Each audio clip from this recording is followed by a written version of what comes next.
즐거운 추석 명절을 보내고 계실 영혼의 쉼터를 사랑하시는 여러분, 사랑하고 축복합니다. 평안하셨지요?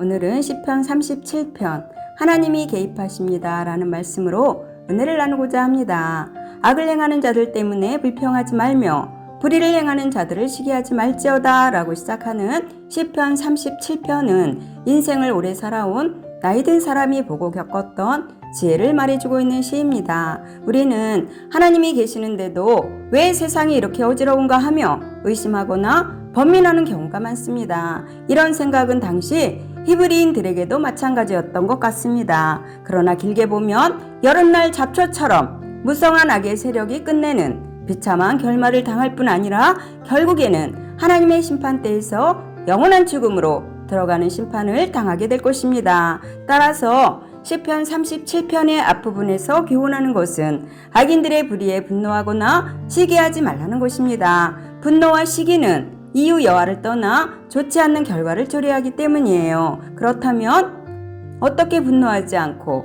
시기하지 않을 수 있는가에 대해서 하나님은 하나님을 향한 믿음을 가져야 한다고 말합니다. 그러면 하나님을 향한 믿음에는 어떤 내용이 있어야 할까요?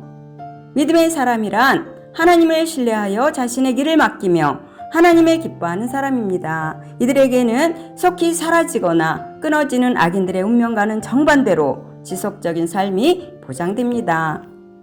다시 말해 믿음의 사람들에게 허락된 것은 하나님의 의와 땅입니다. 이사야 60장 21절은 내 백성이 다 의롭게 되어 영원히 땅을 차지하리니 그들은 내가 심은 가지요 내가 손으로 만든 것으로서 나의 영광을 나타낼 것이라고 했습니다. 그리고 시편 37편의 뒷부분에서 교훈하는 것은 악에서 떠나 선을 행하라는 것입니다. 이 말은 의인인 성도가 어떤 삶을 살아야 하는지 보여줍니다. 그의 입과 혀에는 지혜와 정의가 있고 그의 마음에는 하나님의 법이 있어야 한다고 했습니다. 그리고 온전한 사람을 살피고 정직한 자를 보라는 것이지요. 하나님의 말씀이나 특별 계시만 우리 삶을 인도하는 것이 아니라 다른 사람의 삶을 통해서 배우고 깨달아야 합니다. 그리고 이런 명령 뒤에는 영원히 사는 삶이라는 하나님의 약속이 있어요. 오늘 본문에는 악인들로 가득한 세상을 사는 의인들의 모습이 나옵니다. 본문을 통해 성도들은 악인들 사이에서 어떻게 살아가야 할지 보겠습니다. 1절로 2절은 주변에 있는 악인들 때문에 분노하거나 시기하지 말라 합니다. 아무리 의인이라 할지라도 이 땅에 사는 한 악에 대한 유혹을 받게 되지만 시인은 악인들의 종말을 보고는 그런 감정에 휩싸이지 말라고 교훈합니다. 악인은 잠시 득세하는 것 같이 보여도 결국 마른 풀처럼 속히 사라질 것이므로 그런 것에 힘이나 마음을 쓸 필요가 없다는 것이에요. 3절로 6절은 하나님에게 초점을 맞춰 의뢰하고 기뻐하라고 말합니다. 지금 당장은 악인들이 판을 치는 암울한 상황이지만 결국 하나님의 의와 공의가 나타날 것을 기대하라고 합니다. 힘들고 어렵더라도 매일의 삶을 믿음 가운데 살아가는 이들이야말로 하나님의 백성이요 의인이라 불릴 것입니다. 하나님은 그런 이들을 인정하시고 인도해 주실 것입니다. 7절로 11절은 악이 득세하는 상황에서 하나님의 공의가 드러나기를 기대하면서 하나님 앞에 잠잠히 참고 기다리라고 말합니다. 때가 되면 그들 모두는 순식간에 없어지고 의인과 온유한 자들이 땅에 가득하게 될 것입니다. 우리는 그러한 믿음과 소망을 놓치지 말고 기도하고 기대하면서 하나님 앞에 잠잠히 머물며 참고 기다릴 수 있어야 하겠습니다. 12절과 14절은 악인이 다른 사람을 어떻게 대하는지 말하고 13절과 15절은 하나님이 그 악인들을 어떻게 처리하는지 말하고 있어요. 또 악인들은 궁핍한 자와 정직한 자를 향해 칼을 빼고 활을 당겨 죽이려고 하지만 하나님은 칼과 활을 부러뜨리며 오히려 그들이 찔리도록 하십니다. 이렇게 하나님이 하시는 일을 현실에서 항상 볼 수는 없지만 우리는 믿음의 눈으로 하나님의 일하심을 볼 수 있어야 할 것입니다.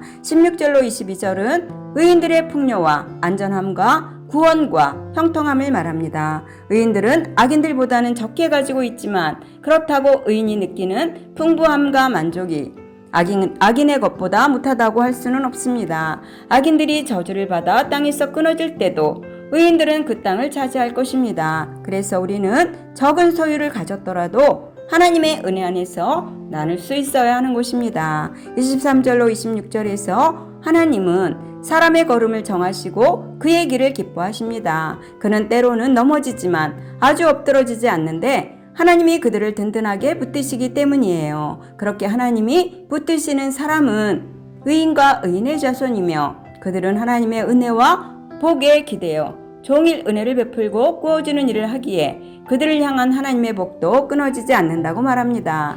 27절로 31절은 악에서 떠나 선을 행하면 영원히 살 것이요 하나님의 정의를 행하는 성도를 버리지 않는다고 선언합니다. 의인의 마음에는 하나님의 법이 있기에 쾌적하지 않고 지혜와 정의를 말하며 결국 땅을 차지하며 영원히 살게 됩니다. 우리도 의인으로 인정받으려면 지혜와 정의를 말하고 하나님의 법인 말씀을 마음에 두어야 합니다. 32절로 36절은 악인의 모습과 결말을 소개합니다.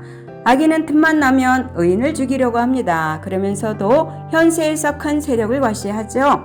그러나 하나님은 의인을 악인의 손에 버려두지 않으십니다. 악인이 끊어지고 없어지는 중에도 의인을 보호하시고 땅을 차지하게 하십니다. 우리의 선택과 행동이 복된 의인의 길을 갈 것이냐 수치스러운 악인의 길로 갈 것인가 결정한다는 사실을 기억하시기 바랍니다. 37절로 40절은 의인의 모습과 결말을 소개합니다. 의인들은 하나님이 주시는 평안과 구원을 누리게 되는 것을 하나님을 의지하며 온전함과 정직과 평을 실천하기 때문이에요. 그러나 안타깝게도 많은 사람이 그리스도인이라는 이름만 있고 행함이 없는 믿음을 내세웁니다. 성경이 계시한 믿음과 경건은 행동으로 드러나야 하는 것입니다. 결론입니다. 악인들이 넘치는 세상에서 의롭게 사는 비결은 하나님의 말씀과 기도로 깨어있는 것입니다.